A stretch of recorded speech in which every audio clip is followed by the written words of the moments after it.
할렐루야. 저희 성경 신학에 들어오신 모든 분들을 주님의 이름으로 환영합니다. 이번 시간에는 히브리 알파벳 세 번째 글자인 기멜에 대해서 함께 알아보도록 하겠습니다. 순서상 세 번째, 숫자 값도 3이 되겠습니다. 앞에 있는 글자 모양이 기멜입니다. 한번 따라해 보십시다. 기멜. 히브리어 글자는 인류 최초의 언어입니다. 에덴 동산의 언어고 우리 선조 고조선의 고대 언어였습니다.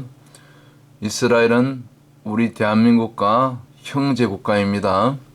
그래서 이 히브리어를 한다는 것은 원조 언어, 에덴의 언어, 인류 최초로 하나님께서 우리 인류의 조상 아브라함과 하와에게 주신 최초의 언어가 되는 것입니다. 참으로 감개무량하고 이 히브리어를 알파벳 정도라도 공부하는 것이 얼마나 참 귀한지 모르겠습니다. 참고로 누가복음 3장에는 우리 인류의 이 족보가 나와 있는데 예수님으로부터 거꾸로 올라가는 족보가 누가복음 3장에 나오는 족보죠. 그래서 예수님으로부터 거꾸로 쭉 올라가면 제일 위에 아담이 나오고 아담 위에는 하나님이셨더라, 그런 기록이 나오죠. 참고로 아담과 하와 사이에 이제 첫째 아들이 가인이 납니다. 가인은 뜻이 어둠입니다. 그 다음에 가인이 이제 둘째 아벨을 죽이게 되죠.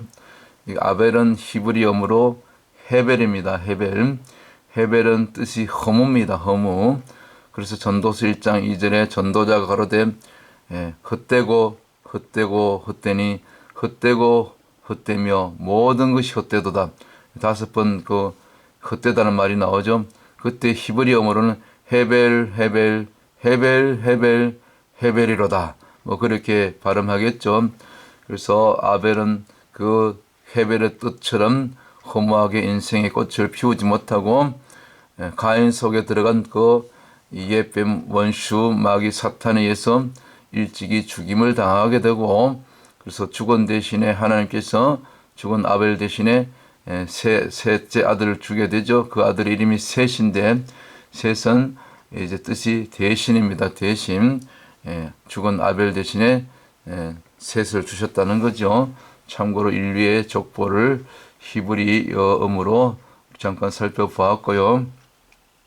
그럼 우리 선조 고조선은 어디서 왔느냐? 바로 히브리 민족인 역단족의 우리가 후손이 되겠습니다. 그래서 역단족은 일찍이 바벨탑 이전에 곧 창세기 11장이 시작되기 이전에 창세기 10장 25절 이하의 말미에 이미 동방의 산을 타고 동방으로 옮겨가게 되죠. 그 민족이 욕단족이 되겠습니다. 우리 선조 고조선을 세운 욕단족이 되겠습니다. 그래서 바벨탑에 참여하지 않은 유일한 민족이 바로 우리 고조선 욕단족이 되겠습니다. 그래서 우리 선조들은 옛날부터 백이민족이라 해서 우리 이스라엘 형제 나라와 함께 이 흰옷 입기를 즐겨하였고 가설 쓰기를 좋아하였고 풍습이 똑같습니다. 지금 정통 유대인들하고 우리 고조선들 선조들의 모든 옷 매무시라든가 입는 그런 모든 풍습들이 너무너무 유사한 것이 많고 특별히 언어가 원래는 같았습니다. 그래서 선택된 이 백성의 계보, 특별히 이 에벨의 계보에 대해서 잠깐 살펴보면은 창세기 10장 21절에 나오는 것처럼 셈은 에벨 온 자손의 조상이요. 아니 셈의 자손이 직계 자손이 아브라, 박사, 셀라, 에벨 이렇게 4대까지 내려오는데 에벨로부터 두 아들 벨렉과 욕단, 벨렉이 형이고 욕단이 아우인데 이렇게 나오는데 셈은 여기 아르박사 셀라를 건너뛰고 바로 에벨이라고 나오죠. 에벨 온 조상의 자손이요, 온 자손의 조상이요. 곧 에벨로부터 하나님이 특별히 택한 두 민족, 원래는 한 민족이었는데 한 아버지 에벨로부터 에벨은 강을 건너다는 뜻입니다. 옛 발음으로 히브르지 히브르 에베르가 강을 건너다는데 이 발음이 이제 이 히브리 혹은 히브르에서 히브리가 된 거죠. 그것이 에벨에서 온 것입니다. 히브리 민족이라는 것은 유브라데스 곧 강을 건너온 민족이죠. 그래서 훗날 이 유브라데 그쪽으로 옮겨가서 살게 되죠. 그 노아 홍수 이후에 그러다가 다시 나중에 아브라함을 통해서 다시 가나안으로 강을 건너서 돌아오게 되죠. 어쨌거나 에벨의 두 아들이 있었는데 큰 아들은 벨렉이고 이 벨렉은 이스라엘의 지금 현재 이스라엘의 조상이 되고 둘째 아우는 동생은 욕단인데 이 욕단은 이제 동방으로 옮겨갑니다. 창세기 11장 그 바벨 이전에 욕단에게는 13 아들이 있었어요. 그래서 말째 13번째 아들이 이름이 조업입니다. 그래서 혹시 제 개인적인 생각은 동방의 여인이었던 그 요업기에 나오는 요업이 욕단의 13번째 아들인 조업이 아닐까. 이름이 똑같아 영어 이름으로 그는 저는 그렇게 한번 생각해 보는 것입니다. 정확하게는 알 수 없지만 어쨌거나 이 욕단이 우리 고조선을 세운 우리 선조죠. 선조. 이것이 지금 이런 사실들이 지금은 하나하나 밝혀지고 있습니다. 제가 다른 영상에서 여러 번 말씀드렸죠. 저 고조선 시대에 그 평양의 대동강변에서 무엇이 발견됐다고 했습니까? 고조선 때 사용했던 그 기와 와당에 히브리 글자가 새겨져 있고 무궁화가 그려져 있고 히브리 글자가 다 새겨져 있었던 것입니다. 우리 선조들은 고대 히브리어를 사용했다는 그런 증거들이 명백하게 그 또 고인들 같은 그런 재단들이 가장 많은 이 고조선 영토 저 몽골 땅까지 곳곳에 고인들이 남아있죠. 저 강화도 많이 사는 그 참성대입니까? 거기 하나님께 제사했던 원래 재단이었습니다. 자, 참고로 말씀드렸고요. 우리 조상이 고조선 내 조상이 욕단족이었다. 이스라엘과 형제 나라다. 우리가 피를 나눈 형제 국가다. 자, 그 다음에 다시 본론으로 와가지고 오늘 공부할 그 기멸인데 히브리 알파벳 22글자 다시 한번 짧게 복습해 보겠습니다. 오른쪽부터 왼쪽으로 읽습니다. 히브리어는 알렙, 베이트, 기멜, 성부, 성자, 성령입니다. 다렛, 문입니다. 구원의 문. 그 다음에 헤이 혹은 해, 요거는 하늘이 열리는 것입니다. 창이 열리는 것이죠. 그 다음에 숨이죠. 숨통이 이게 트여야 되잖아요. 숨이. 그러니까 하늘 숨이 열려야 되는 거죠. 하늘에 생기가 들어와야 되는 거죠. 하나님과 교통이 이루어져야 되는 거죠. 그럴 때 말 그대로 하늘이 열리는 건 곧 해 혹은 헤이의 의미가 되겠습니다. 헤이 혹은 헤이가 단독으로 쓰일 때는 하나님을 나타내기도 하죠. 그 다음에 바브 못입니다. 샤인 도끼입니다.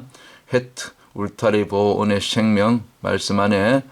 그 다음에 테트 아홉 번째 이거는 뱀 마귀 사탄 그리고 광줄이 헤트 안에 머물 때가 안전하죠. 헤트 밖으로 뛰쳐나가면 말씀 밖으로 결국 교회를 떠나면 결국 마귀의 밥이 될 수밖에 없는 것이죠. 테트로. 그래서 이 테트는 뱀 모양이잖아요. 뱀이 또 알을 들고 여기 딱 입을 벌리고 있잖아요. 여기 들어가게 되는 거죠. 잡히게 되는 거죠. 아주 히브리 글자는 재밌습니다. 상형 문자고. 그 다음에 10번째 요드, 요거는 진선.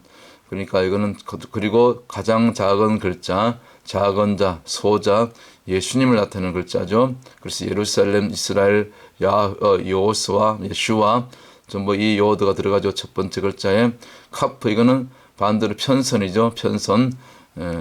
우리가 가난한 자, 또 소외된 자들 위해서 고아와 가부와 나그네를 위해서도 우리가 내 손을 펴라는 그런 신명기 15장 11절에 있는 말씀처럼 손을 펴는 겁니다. 우리 그럴 때 하나님의 은혜로 덮여지는 거죠. 카보도 영광으로 덮여지는 거죠. 그래서 카프는 그런 의미가 있습니다. 덮다는 의미도 있고요. 옆으로 이렇게 조금 눕히면 주발처럼 덮이게 되죠. 덮는 모양이 되죠. 그 다음에 오는 것이 라메드. 이거는 목자의 지팡이입니다. 지팡이는 인도 리더십이고 그다음에 뭡니까? 권능을 나타내기도 하고. 그래서 이 숫자 값이 30인데 라메드가 요셉이 총리가 된 때가 30이고 예수님이 공생을 시작한 때가 30세가 되는 거죠. 그래서 히브리어 글자에는 숫자 값이 있는 것입니다. 수비학이라 그러죠. 게마트리아. 그래서 그 숫자 값하고 이 글자하고 이 미닝이 의미가 같이 이렇게 연결되는 거지요. 그 다음에 오른쪽 아래로 내려와서 다시 맴, 요거는 맴인데 이거는 물, 그리고 파도, 그 다음에 말씀, 물이고 또 파도 모양이죠. 여자의 자궁 모양 같기도 하고요. 그래서 이 숫자 값이 40이죠. 40은 연단, 또 시험, 또 심판, 또 우리 여인들이 아기를 보통 평균 40주간 10개월 동안 잉태하게 되죠. 그래서 그런 의미가 있습니다. 숫자 값 40, 맴, 파도를 잠잠케 하는 것도 예수님의 입으로부터 나오는 이 맴 말씀이죠. 그 다음에 눈, 이거는 새싹 모양이죠. 물고기 모양 같기도 하고 부활 생명을 나타냅니다. 사메크, 이거는 지지대입니다. support, 밀어주마, 내가 받쳐주마, 그런 뜻이 있습니다. 사메크, 지지대 같이 생겼죠. 멀리서 보면은. 그 다음에 아인, 이거 눈입니다. 이게 눈입니다. 눈은 보는 것이죠. 영적으로 보고 듣는 것이 있어야 되죠. 신명기 29장 4절, 깨닫는 마음과 볼 수 있는 눈과 들을 수 있는 귀를 열어달라고 그런 말씀이 있습니다. 폐 혹은 폐이, 아인 다음에 옵니다. 그래서 반드시 아인이 먼저 오고 폐가 뒤에 오게 되죠. 폐이는 입이죠. 그리고 말하다, 우리가 보고 들은 것이 있을 때, 영적으로 말씀을 먹었을 때 그 말씀이 또 밖으로 말하게 되고 아마르로, 그런 의미가 있습니다. 우리가 날마다 영의 양식 말씀을 먹고 또 말씀을 선포하고 전하고, 그런 샤파의 능력으로, 그리고 우리가 하나님의 말씀을 대언할 때 그 예수 그리스도의 증거는 대언의 영이라 했습니다. 요한계시록 19장 10절, 우리가 대언의 삶을, 이 시대의 선지자의 그런 기름 부음을 가지고 땅 끝까지 이르러 전도와 선교로 증인되는 삶이 이 폐의 능력으로 결국 선포하는 것입니다. 요즘은 전도지 같고 약해요. 선포할 때 하나님의 권능이 함께 하실 줄 믿습니다. 그 다음에는 혹시 짜대 혹은 차대, 짜디 혹은 차대, 요거는 낚시하는 거죠. 사냥하다, 헌팅하는 거죠. 낚싯바늘 같이 생겼잖아요. 여기 지렁이 2마리 딱 갖다 걸면은 물고기가 낚여서 올라오는 것처럼 이제는 주님 말씀처럼 사람을 낚는 어부들이 다 되어야 될 줄 믿습니다. 코프 혹은 꼬프, 이건 두 글자의 합성을 했습니다. 아래 짝대기 모양은 위에 6번째 오는 바버고요. 바버는 못이죠. 못은 십자가를 나타내고 위에 이렇게 덮게 꼬부라진 것은 여기 뭡니까? 여기 다음에 오는 레시입니다. 레시는 이 얼굴이고 머리입니다. 근데 그냥 보통 얼굴이 아니고 가장 높은 분의 얼굴, 가장 존귀하신 분의 얼굴, 곧 주님을 나타냅니다. 그래서 머리 대신 주님이라고 하지요. 그래서 머리 대신 레시, 머리 대신 주님이 이 레시가 이 바버, 곧 십자가까지 낮아진 것, 이것이 그 의미를 나타내는 상징하는 글자가 이 코프가 되겠습니다. 코프 혹은 꼬프. 이건 이제 그래서 달리타쿰 할 때 죽은 소녀가 일어났습니다. 살아났습니다. 오늘 우리가 이 코프의 영으로 죽은 영이 살아나는 그런 코프의 능력이 임하기를 주의 이름으로 축원합니다. 그 다음에 이제 레시 했습니다. 머리고 얼굴이고 가장 높은 분 주님을 나타내고 21번째 쉰신, 이거는 사실은 한 글자인데 이 점을 가지고 구별하죠. 점이 오른쪽 갔을 때는 쉰이게 되고 왼쪽에 갔을 때는 신. 이 발음이 강약이죠. 신이 조금 그 쇳소리가 더 세게 나죠. 쉰신, 강약이죠. 무슨 강조할 때 발음, 뭐 그런 의미가 있어요. 그리고 히브리 그 랍비는 설명하기를 이빨 모양이니까 이 이빨이 윗니빨 아랫니빨이 있는 것처럼 윗니빨 아랫니빨, 점이 왼쪽으로 가고 오른쪽으로 가고 그렇게 재미있게 설명하더라고요. 저는 이 모든 것을 히브리 랍비한테 배웠습니다. 그 다음에 또 이 쉬는 불꽃 모양이니까 성령을 나타내죠. 그래서 하나님은 섬멸하는 불이심이라, 저 히브리서 12장 29절입니까? 우리 성령의 불로, 성령의 권능으로 이 험한 세상, 악한 세상, 이 배도하는 이 시대를 우리가 영적으로 깨뜨리며 나가야 될 줄 믿습니다. 그럴 때 우리가 승리를 선포하게 될 줄 믿습니다. 이 신의 능력으로, 신의 성령의 불의 능력으로, 우리가 불의 능력으로 우리 전도하고 영혼들을 살리십시다. 세계 선교 감당하십시다. 할렐루야. 마지막 22번째 타브 혹은 타오, 이건 십자가입니다. 고대 이교도들은 하나님을 알지 못하니까 하나님 대신 하나님의 피조물을 불과했던 이 태양을 섬겼죠. 왜 이 타오가 이 고대 십자가였냐면 지금은 모양이 이렇게 변형됐지만 고대 히브리어에서는 십자가입니다. 이게 십자가. 태양이 한낮에 이 빛이 강하게 내리쬐을 때 보니까 두 줄기 큰 긴 빗줄기가 꼭 십자 모양을 이루죠. 그래서 고대 이교도들은 이 십자가 모양, 곧 이 태양빛의 그 두 줄기 십자를 태양으로, 태양신으로 섬겼던 것이죠. 세월이 흘러서 그것이 이 가장 흉악한 범죄자들을 처형하는 처형의 도구 십자가 형틀로 바뀌었지만, 물론 이곳에 또 예수님이 달리시고 그런 이 역사적인 유래가 있는 글자가 이 타브가 되겠습니다. 그리고 이제 히브리 글자는 이 원의 문화입니다. 히브리 문화는 그래서 원의 문화고 서클 문화이기 때문에 이 히브리 알파벳 22글자를 순서로 이어서 이렇게 연결하면은 이 타브가 어디로 가겠습니까? 원으로 연결하면 이 첫 번째 알레프 옆으로 가게 되겠죠. 그래서 주님이 부활하신 다음에 하나님 보좌 우편에 올라가시게 된 것이지요. 그래서 이 히브리 글자는 이와 같은 영적인 신비함이 들어있습니다. 신비의 글자입니다. 자, 그럼 다시 자세하게 오늘 세 번째 글자 기멜에 대해서 공부해 보도록 하겠습니다. 히브리 글자는 상형문자라고 말씀했습니다. 한문도 상형문자입니다. 사람의 모양이나 사물의 모양을 번떠서 만든 글자.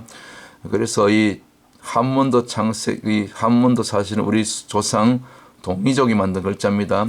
저 중국 진화족 한족이 만든 글자가 아닙니다. 우리 조상님들이 창세기에 나오는 그 전승을 따라서 만든 글자가 한문이죠. 그래서 한문은 전부 내용이 창세기에서 온 것입니다. 상형문자.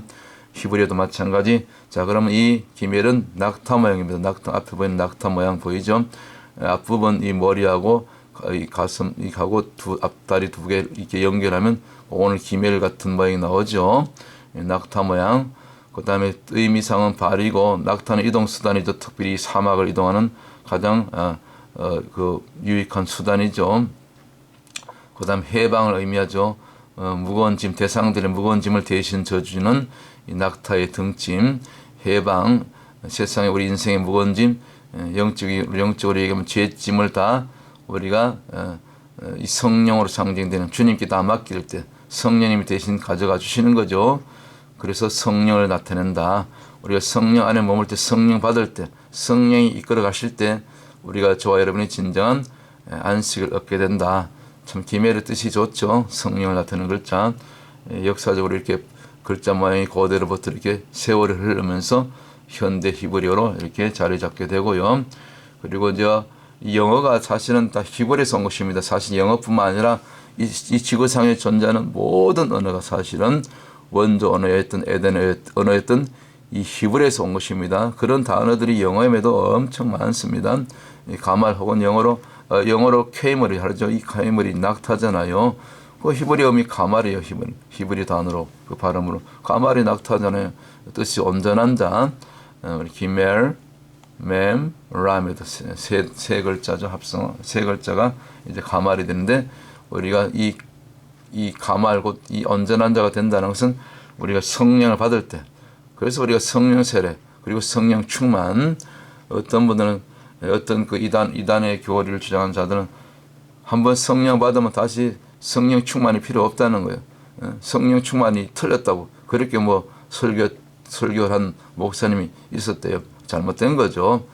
성령을 받았더라도 또 우리가 넘어질 수 있기 때문에 계속해서 성령 충만을 우리가 구해야 되는 거죠. 할렐루야. 자, 그래서 가말, 이 기멜의 뜻이 발이고 옮김이고 이동수단이고 그리고 해방이고, 짐을 대신 져주니까 무거운 짐을, 죄짐을. 그 다음에 젖을 떼는 것, 곧 성축이죠. 영적인 성장. 영적으로 성장했을 때 사도행전 1장 8절에 오직 성령이 임하시면 너희가 권능을 받고 예루살렘과 온 유다와 사마리아와 땅끝까지 이르러 증인되는 이 영적인 보답이 이 기매를 통해서 성령을 받을 때 이것이 이루어지게 되죠. 그래서 가말, 또 고알, 구원자, 옛날에 고열제도 있죠. 길갈 굴러가다 길갈의 지인이 있었죠. 이스라엘의 광야정 마지막 42번째 지인, 여호수아 4장 19절에 나오죠. 42번째 지인 쳤던 장소, 여리고와 요단강 사이. 그래서 길갈의 뜻이 애굽의 수치가 물러갔다는 그런 의미가 있고, 전쟁에 앞서서 여리고 정복 전쟁에 앞서서 먼저 12기념비를 세우고 그 요단강을 건넜던 기념비죠. 12그 기념비, 그다음에 12그 기둥으로, 그다음에 가나안 정복, 곧 영적인 전쟁을 앞두고 전초 기지가 되는 거죠. 이 성령을 받아야 되는 거죠. 길갈에서 먼저. 그래서 길갈에서 두 가지 나중에 할례를 행하게 되고, 그다음에 유월절을 지키게 됩니다. 이 두 가지 할례와 유월절, 곧 내가 죽어지고 옛사람이 십자가에 못 박히는 사건이죠. 갈라디아서 2장 20절에 이제는 내가 산 것이 아니요 내가 그리스도와 함께 못 박혔나니, 그죠? 우리 이제는 내 안에서 그리스도만 나타나는 것이고 그리스도가 사는 것이고, 이것이 길갈에서 주시는 은혜인 줄 믿습니다. 이 길갈을 통과했을 때, 곧 42번째 진을 통과했을 때, 42번째 진이 마태복음 1장에 있는 그 예수님의 족보죠. 14는 다윗의 숫자 값이거든요.